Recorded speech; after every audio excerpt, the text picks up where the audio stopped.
Square Enix, what the hell was that? Oh my god. So, what's good, guys?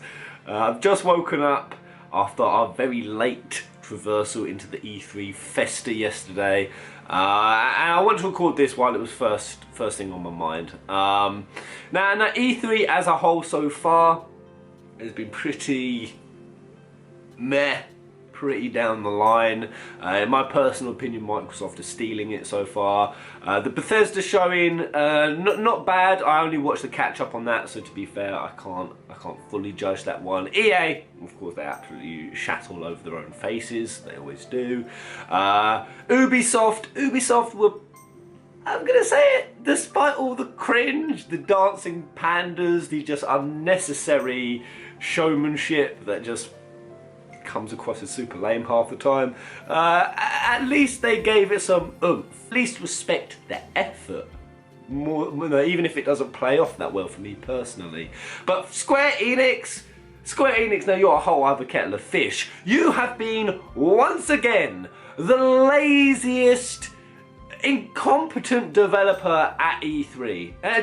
Just lazy, just pure laziness. You know, even when you did bring on your Square Enix Presents the last year's, because this is the thing, guys, this is the third year running that Square Enix have had a non-E3. But basically nothing. Oh, not basically nothing. That's the thing. It feels like their sets never bring on anything, and I know the reason why.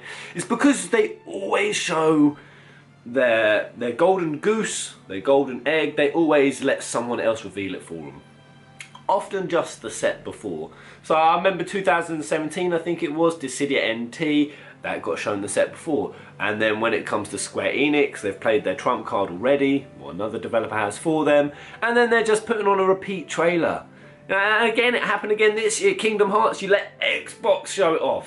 For whatever reason, I don't know. The crowd's reaction wasn't really there. Although I think that those crowd reactions might have been delayed. Because I fail to believe that was the reaction to KH3, even from Xbox. But yeah, you just let them show it, and then by the time your set comes around, you're just showing a repeat trailer. Now, admittedly, you did spruce it up. You showed a little bit of Zigmarius in there, very nice, and a few other bits, a bit of Lee and Kyrie, and the second trailer. That again, Sony showed. That's the thing, you had two new trailers. You let Sony show a completely fresh, new, exciting one. You let Xbox show it. And then on your showing, you showed one of the previous trailers just slightly tweaked a little bit. So even of the 3 Kingdom Hearts trailers, I think there's even a gameplay one I haven't seen yet. You choose to show the most underwhelming. I say underwhelming, it wasn't underwhelming at all. But you guys know what I'm getting at. And now in terms of other games, there were some really interesting bits in there. A few new IPs. So there was The Quiet Man, as well as The Quiet Man, I'm trying to remember the name of the other one. I can remember The Quiet Man, I can't even find it here. What was it? Oh, Babylon. I think, was it Babylon? Two really new interesting IPs that you showed off. They looked really good. Visually, they looked very tasty. Though what engine was making those, I was trying to work out whether it was Luminous. Was that a Luminous Studios production? That Tabta's thing that we're seeing in work. Nothing from the Avengers project. Nothing from Final Fantasy VII Remake on any stages. I'll get onto that later. But there was Shadow of the Tomb Raider. Now I liked your showing of Shadow of the Tomb Raider. All in all, it was pretty good, pretty exciting. Really love what you're doing with that, especially the mind and some of the design and the architecture you've got going on. Fantastic. But the stealth trailers, the stealth trailers have been a thing this E3. Just games that decide to show off their stealth mechanics, and they're all pretty... nah, I can't say that. Tomb Raider's stealth was pretty sick, especially the bit where she jumps over the trees and gets them to shoot each other in the dark. That was pretty cool. But sometimes there's a pacing issue with those kind of trailers, and a certain... maybe not Shadow of the Tomb Raider, but certain games definitely fell down that hole this E3. What else did we have? Right, I've got it here. Of course we had KH3. Once again, it was just a slightly tweaked trailer. Final Fantasy 14! So you showed off all the 4.3 content. I mean, that's already out. That's what we've had trailers for that for a while. But then you showed off the Monster Hunter collab crossover, and that's pretty cool. I like that. In terms of collabs, that's the one that I've seen and I've been most excited to see happening and happy to see happening, so I've got no problem there. DQ11 had a good showing, and the awesome adventures of Captain Spirit. So that was like the new Life is Strange game, a free spin-off. Free. That's really curious. Why they're doing it for free, but that's going to be launching this month. Free download, PS4, Xbox One and PC. And I'm sure there might be one or two things I'm missing off, but it will be only one or two things at most, because you were only there for 28 minutes, Square. 28 minutes! After having some pretty strong talk about this E3. You said that you were going to be going at this E3, that you were going to be trying to make an impression in ways that there were going to be good games to be playing there. You didn't really hype up what you were going to be showing off. Sure, you left us in the dark, but I really thought this E3 was going to be... I mean, I don't know why.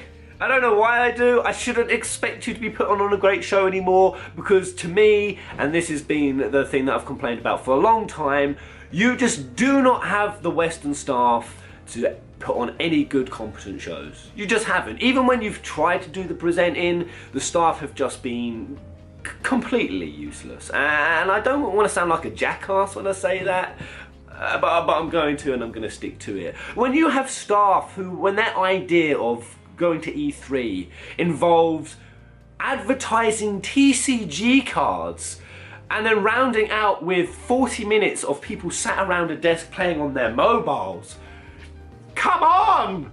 So, I mean, I suppose when we look at it like that's either how bad your presenting will be. I suppose, yes, having no presenters there is better. And just throwing your trailers in there in a constant sequence, just 20 minutes back to back of trailers with virtually no context breaks, barely any gameplay in most of those, barely anything new whatsoever, no shockers, no clangers, no mic drops. It just feels like admitting defeat. It just feels like you've admitted, Square Enix, that you can't do it, and you've given up even trying. And that's really sad. That's really sad, especially when you've got such a roster. That's the thing. I mean, since 2015, it's just been terrible E3 after terrible E3. And I can give any developer a pass on 1 year, maybe even 2. Like I said on the live stream.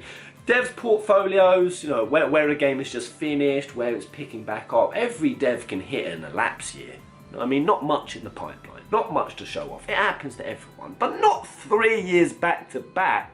You can't have that at one of the biggest game events in the world and still come out in your fiscal reports, and talk to us about your bleeding edge technology, your luminous production, and talk about how you still plan to be a player and a forerunner, in the video game industry. You don't seem like a forerunner from E3. You seem like a secondary dev at this point who's just been given a platform that they didn't really know what to do with. Now I'm gonna say, okay, fine, Final Fantasy VII Remake didn't come down. I can be a patient lad and wait another year or whatever. But I'm gonna say, I'm not gonna retract on this point. We shouldn't be waiting for Final Fantasy VII Remake at this point. At least this E3, you could have given us an update. A proper update, even if you couldn't show off a trailer, even though I can't imagine why you wouldn't. But the radio silence of Final Fantasy VII Remake is just too long at this point. Of all the games to go radio silent, of all the games, you pick Final Fantasy VII, one of the most legendary titles that had one of the most hyped reactions of E3 of all time. Sorry about that, internal camera temperature. About the worst game you could go radio silent on. I mean, that's evident in how people reacted. People want this game, people were excited, people were always, and you should have known this, people were going to be following your heels, Square Enix, biting at your heels every step of the way. Every step. And this rollout, and I understand the CyberConnect fallout, and there's been other complications, but fine, just come out and explain it to us now. I'll be perfectly happy, Square, as if in the coming weeks you come to us, you explain why it wasn't at E3, because you have promised us this game. That's the other thing. I don't want to sound like an entitled arsehole here, but Square Enix have told us in the past multiple times that they were planning to have FSM Remake soon. Admittedly, that was very early on. I think that was around like late 2016. They actually spoke about, and even again late 2017, about back of the year potentially showing us a new trailer. And there's been a lot of that. Potentially we'll show you one. We're thinking about doing it. You know, Nomura saying, oh, I was going to bring one, but you know, then they made me cancel. It's long overdue. And at very least, an explanation at this point is long overdue. Because 2 E3s is ridiculous. Absolutely crazy. But yeah, all in all, Square Enix, I don't think they did worse than EA. I don't think they did worse than EA. EA had a really bad showing, especially one that just always hinges on their FIFA products, their Madden, their NFL. But above that, I think you're second to last, Square. So that's what I think of their set. I think it was pretty trashy, pretty thin on the ground. You know, when it ended, everyone's reaction was something along the lines of this. Wait, is it over? That's it. No. Wait, is that? Are you shitting me? That is it. No, no, no, Square Enix, no, fucking come off it. No, that isn't it. You what, mate? That's it. Wow. Oh, come on, Square Enix. Pissed me off a bit as well. Oh my god. That's all you showed? How long was that? How long was we streaming? In fact, you know, I can't even tip it in anger. Tip it for me, please. I want to hear the thud. There we go, thank you. I'm fuming! I'm fuming, Square! Come on! I've been looking forward to this fucking man! And it is just such a disappointment because you've actually got a lot of fantastic content to show off. And that's been the same for the last 3 years of E3s. Even if you haven't had the strongest, most shocking games to be able to show off, you've often had enough content there to be moulded into a good show. But you either show it in a very lazy way like you did this year, or you ruin it with a lot of cringe, or you have a different developer show it, or you just don't work optimally with the content that you've got. And to think that I had my live stream capabilities revoked for this bloody E3, for this shit show. And a quick update on that, so if anyone who didn't see that, last night my stream got cancelled halfway through Ubisoft. I thought it was because I was watching the DOGG, some dumb like Dracula skit, and actually the claimant was Mary Jane. But no, it actually wasn't that, it was Division 2, the Division 2 song. So actually a song at the E3, in a trailer.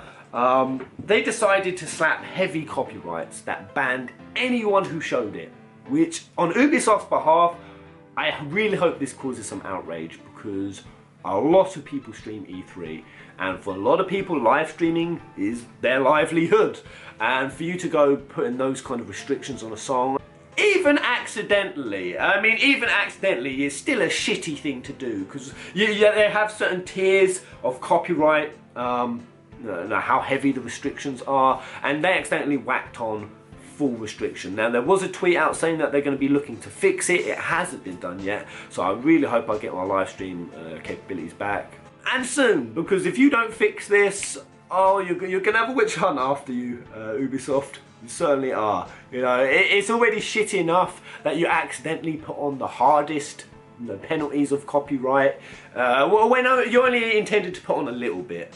And by a little bit I mean the kind where they just copyright mark your video, and instead of taking it down, they allow the ads to continue playing, but secretly they'll just be taking the money for themselves. And there's a few that do this. They add in a copyrighted track, and it seems like it's just to steal money from the fucking streamers, just to take it straight out of their pockets and stick it in yours. And for a major, large-scale dev, especially Ubisoft, when you came out and you had this whole thing about community, and you were even showing off streamers. You were even talking about supporting your streamers and supporting people who stream your content. You pretend to prop them up with one hand and then just slap them around the back of the head with the other as you take their fucking ad revenue. I mean, that's pretty petty for a dev of your size. But there we go, I'm rambling now. I'll see you guys on the next video. Let me know what you think in the comment section below. Yeah, I'm gonna pitch you Square at a 6 out of 10 for your E3 performance.